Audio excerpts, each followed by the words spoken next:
There's always that one story you hear that makes you stop scrolling. This is one of them. A high-profile VIP girl, wealthy, influential, and dangerously charming, sends a set of private photos to her boss, not by accident, not out of love, but as a move so calculated, it could only mean one thing: power. But what if I told you her plan didn't just backfire? It exposed something much darker behind her boss's smile. A hidden agenda fueled by subtle prejudice and something no one expected. Right now, you're probably wondering, why would she do that? What did he do next? And how does a risky power play spiral into a situation where race, class, and revenge crash into each other like a runaway train? Stay right here, because this story has layers, and every detail you'll hear is a piece of a puzzle you didn't even know you were solving. Before we go deeper, let me talk to you for a second. Yeah, you, the one watching right now. You didn't land here by chance. You clicked on this video for a reason, because something about this title hit a nerve. You're curious, maybe even frustrated by the world we live in, where power games and racial tension still brew behind corporate smiles. I get it. That's why this isn't just a story. It's a mirror. And by the time we get to the end, you'll walk away with the full truth. The answer to the question that brought you here in the first place. But to truly understand what went down between the VIP girl and her boss, you've got to stay with me. Every second counts. Skip ahead, and you'll miss the signs. Drop off early, and the twist will never hit you the way it should. Trust me, this one deserves your full attention. Now let's set the scene. High-rise office in downtown Chicago. A buzzing tech company with a culture that prides itself on diversity and inclusion. On the surface, at least. She walks in, all eyes on her, not just for how she looks, but for the influence she carries. He's older, respected, charming in that polished corporate way, but something about him doesn't sit right. People whisper things, but nothing ever sticks.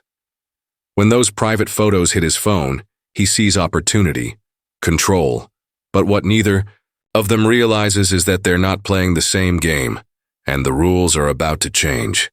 But here's the twist no one saw coming, and it's where everything begins to unravel.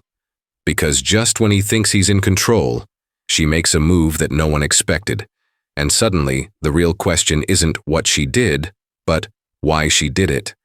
And once you know that, you'll see just how fast power can flip, and who's really been playing who all along. The moment her finger pressed send, there was no going back. She knew it. The air in her luxury condo suddenly felt heavier, tighter, as if even the walls were holding their breath. The photos weren't random, they were curated, deliberate, framed perfectly to evoke power, allure, and most importantly, vulnerability.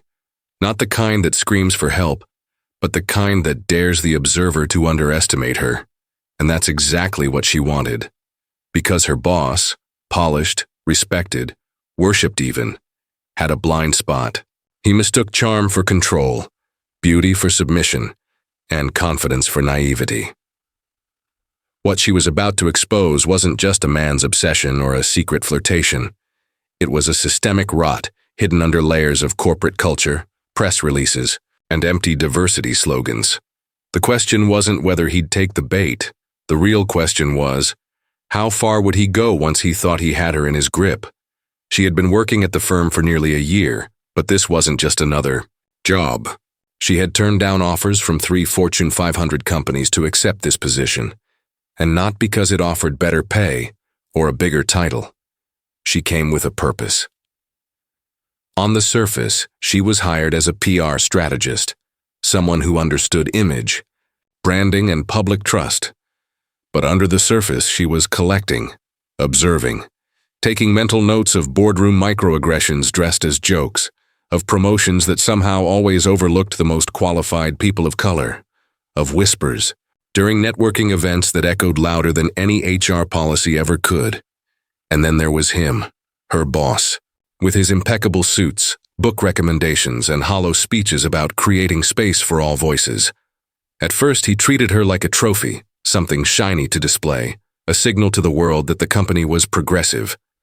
But that started to change when she challenged him in meetings, when her campaigns outperformed his predictions, when she became the face of success without needing his permission.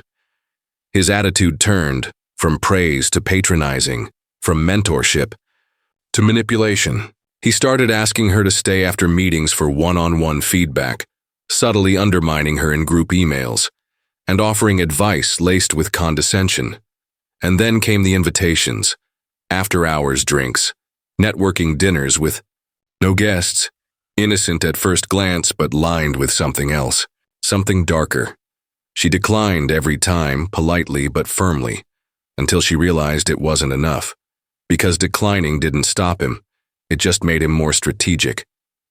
That's when she decided to shift gears. If he wanted to play games, she would play to win, but she wasn't acting alone. What her boss didn't know was that she had allies, some within the company, some outside. One was a cybersecurity expert who had once exposed a high-level corruption ring inside a law firm. Another was a former employee of the company who left quietly after being pushed out and now worked in investigative journalism. Each of them had stories, untraceable, undocumented, but real. Her mission was bigger than revenge. It was about exposure, systemic accountability. And to do that, she needed him to show his true colors, not in private, but in a way that couldn't be spun, erased, or denied. Back at the office, he received the message. Alone in his corner office, he stared at his phone screen longer than he should have. The images were suggestive but tasteful, borderline professional, in fact, the kind that could be interpreted in multiple ways. But his mind didn't choose ambiguity. It chose conquest. It chose ego. His carefully built self-control began to splinter. He locked the door. Then he replied. Not cautiously, not professionally, but impulsively, recklessly. The exact response she had predicted. A few flirtatious lines layered with barely hidden entitlement. He told himself it was harmless, that he was just testing the waters. But in truth, he was already drowning, and he didn't even see it coming. Over the next few days, she played it cool. Business as usual. She smiled in meetings, delivered presentations, and kept her distance. But behind the scenes, her plan was unfolding. Every message he sent, every calendar invite laced with innuendo, every comment that could be replayed out of context was being logged, encrypted, and backed up in multiple places. Not because she needed leverage, but because she needed proof. Undeniable, factual proof. And slowly, she started noticing cracks, not just in his behavior, but in the way the company responded. HR suddenly became more involved in her weekly check-ins. The diversity officer, who rarely spoke up in board meetings, began asking her subtle questions. Was this just coincidence? Or had someone already tipped off the higher-ups? That's when a new layer of the story started to form. Because while she had been watching him, someone else had been watching her. A junior analyst in the company's compliance department had been compiling his own file, anonymously, carefully. He had seen too many colleagues walk away without explanation. Too many internal reports vanish before they became investigations. And after seeing the shift in her boss's demeanor, he started digging. What he found made his skin crawl. Patterns, payouts, NDAs. A quiet history of silencing women, especially those who didn't look like the majority of the executive board. And suddenly, this story wasn't just about one man. It was about a culture, cultivated, protected, and fed over time. Meanwhile, whispers began to circulate. Office gossip disguised as curiosity. People noticed how often the two were scheduled in closed-door meetings. Some speculated an affair, others, favoritism. No one knew the truth. But the whispers served a purpose. They distracted from the real story. And that gave her more time. Because she needed to go deeper, beyond just him, into the web of executives who enabled him, the PR team that spun every crisis, the law firm that ghostwrote the apologies. And just when she thought she had accounted for every angle, a new figure entered the story. An external consultant brought in under the radar, supposedly to audit the company's compliance protocols. But his questions weren't procedural. They were personal. He asked about her hiring, about her performance. And when she checked his background, it didn't add up. He wasn't from HR. He wasn't even listed on the company's internal directory. And that's when the fear began to creep in. Because now it wasn't just about exposing the system. It was about surviving it. She knew something was off the moment she stepped into the elevator. The atmosphere had shifted. It wasn't just the usual buzz of office small talk or the typical Monday fatigue. It was tighter, stiffer, like everyone was holding something back. Her phone buzzed quietly in her pocket. Another message from the anonymous contact who had been feeding her details from the inside. But this time, it was just 2 words. He knows. Her fingers stiffened around the phone. That wasn't possible.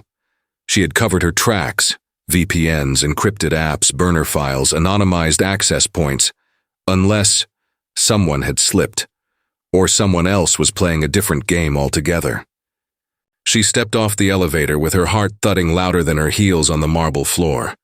The day had barely begun, and she already felt like she was being watched. And she was. Her boss, now emboldened by what he thought was a mutual, growing attraction, had started taking more risks. He wasn't just sending inappropriate texts anymore. He was dropping comments in meetings with layered meaning, brushing too close during presentations, and even scheduling off-site check-ins that weren't on the company calendar. But behind that mask of confidence, there was panic. He had noticed something wasn't right. There was a precision to her responses, a coolness behind her eyes that suggested calculation. She didn't look like someone who was falling under his spell. She looked like someone watching a clock tick down. And that terrified him more than he would admit. Because he had secrets. Secrets no PR team could fix if they surfaced. Things buried so deep in his past that even he sometimes forgot the details. But if she was the one digging, he needed to move faster. That's when the external consultant made his move. He wasn't there for an audit. That had been a lie. His real mission was buried in a non-disclosure agreement signed in a private conference room at corporate headquarters. He was there to assess threat levels, not to the company's bottom line, but to its reputation. Her name had come up in high-level conversations. Someone on the board had flagged her, not because she was a troublemaker, but because she was too good at her job. Her campaigns were effective, her reputation spotless, and her network growing. That kind of visibility made her dangerous, especially if she decided to go public. The consultant had been tasked with finding leverage, something to control her, or remove her entirely. But he didn't expect what he found. She wasn't working alone. The files she'd compiled weren't just damning, they were connected. Patterns of abuse stretching back years. A string of settlements that had been quietly paid off. Discriminatory hiring trends. Internal complaints that vanished. Whistleblowers who were forced out. And at the center of it all was her boss. Not just a participant, but a ringmaster. The more the consultant investigated, the clearer it became. This wasn't a matter of silencing a disgruntled employee. This was a potential scandal that could take down the entire executive suite. That's when he made a move no one expected. He flipped. Late at night, in a dimly lit garage beneath the company's headquarters, he met her. No cameras, no witnesses. Just one shared understanding. They both wanted the truth out, but for different reasons. She wanted justice. He wanted redemption. Or maybe revenge, because years ago he had tried to raise the alarm about similar misconduct in another firm. He was punished, blacklisted, forced into compliance work as a penance. But now he saw a way out, a way to burn down the system from the inside. Together they crafted a plan, not just to expose her boss, but to reveal the rot running through the entire company. They'd need evidence, testimonies, irrefutable proof. And they had to act fast. Because the game was changing. Back in the office, her boss was spiraling. The messages he once sent with confidence were now fueling his paranoia. What if she shared them? What if HR got wind of it? He couldn't afford another scandal, not with his upcoming board promotion on the line. He started deleting messages, scrubbing files, instructing IT to conduct routine system purges. But it was too late. Every digital move he made was being tracked. Not just by her team, but by someone else. Someone inside the company who had stayed silent for too long. The junior analyst in compliance, the one who had been gathering files anonymously, had just sent an encrypted file dump to a well-known investigative reporter, one who specialized in corporate corruption and workplace injustice. The fuse had been lit, and no one could see where it would explode. But then the twist came, one no one anticipated. A former employee, a woman who had left the company under suspicious circumstances 3 years earlier, saw a viral clip from one of the company's promotional campaigns featuring the protagonist. She reached out. Her story was chillingly similar. Grooming masked as mentorship, passive-aggressive threats, gaslighting, manipulation, and eventual erasure. But she had one thing no one else did, a recording, one that had never been shared. A private conversation between her and the boss, recorded in a moment of desperation, where he confessed things that could destroy not just his career, but the entire executive board. She had kept it buried, afraid of legal retaliation. But seeing someone finally stand up made her brave. She handed it over, anonymously, with one line attached: "Do what I couldn't." Now everything had changed. What was once a personal mission had become a movement. Word was spreading. Employees began sending anonymous tips, old files, deleted messages, screenshots of group chats where executives mocked diversity initiatives and laughed about checking boxes. It was no longer about him versus her. It was them versus the system. And that made the board nervous. Meetings behind closed doors, whispered talks of severance packages. Emergency PR firms brought in under vague contracts. But nothing could prepare them for what was coming, because the protagonist wasn't just compiling a report.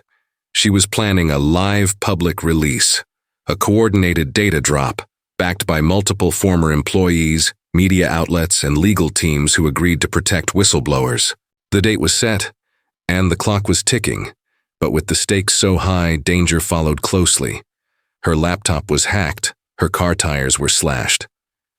A drone appeared outside her apartment window late at night and hovered for 7 minutes before vanishing into the dark.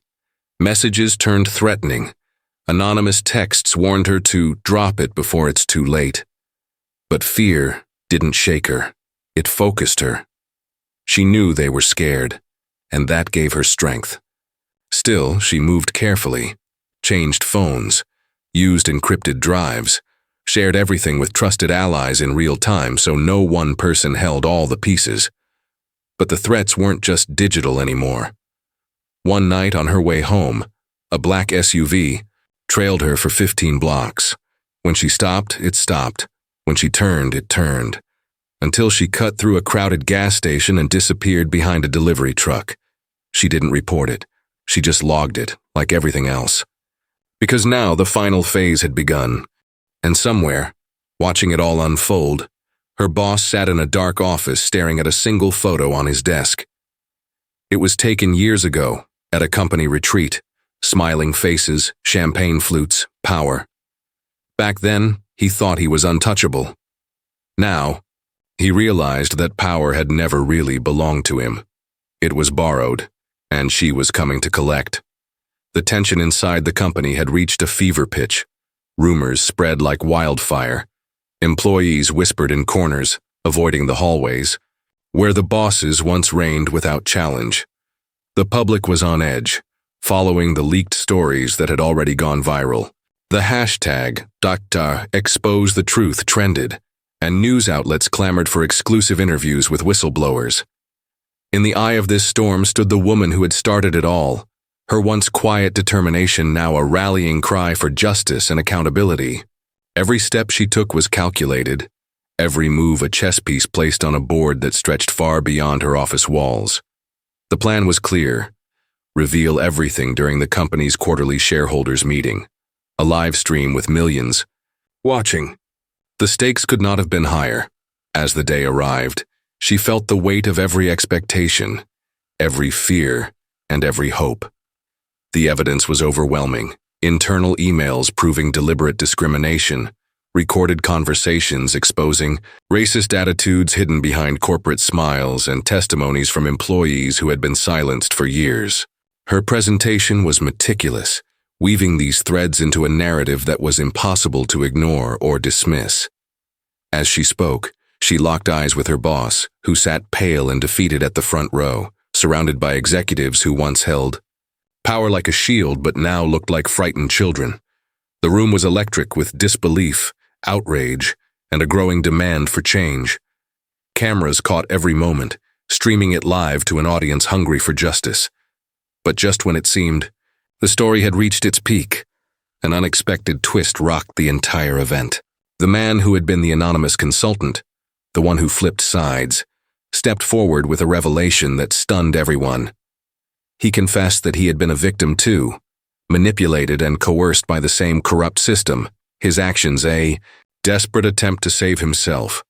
But what no one knew was that he had secretly recorded a conversation between the boss and a shadowy figure who operated behind the scenes, a puppet master pulling strings from the shadows.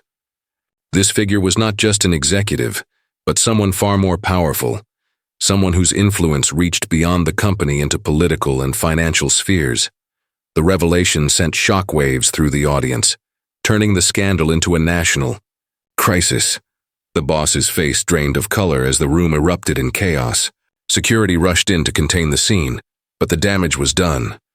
The story was no longer about one man's fall from grace. It was about exposing a web of corruption that threatened to topple giants. The woman, feeling the weight of what she had unleashed, knew this was just the beginning. But it was a beginning she welcomed because it meant truth was finally breaking through the darkness. In the days that followed, investigations were launched, arrests were made, and reforms promised. Employees found their voices again, and the company, once a symbol of hidden prejudice and power abuse, was forced to confront its demons publicly. Yet, in the quiet moments after the storm, she faced her own reckoning. The personal cost had been immense. Relationships strained, trust broken, and a life turned upside down. But in those moments, she realized something profound. Strength wasn't just about fighting external battles.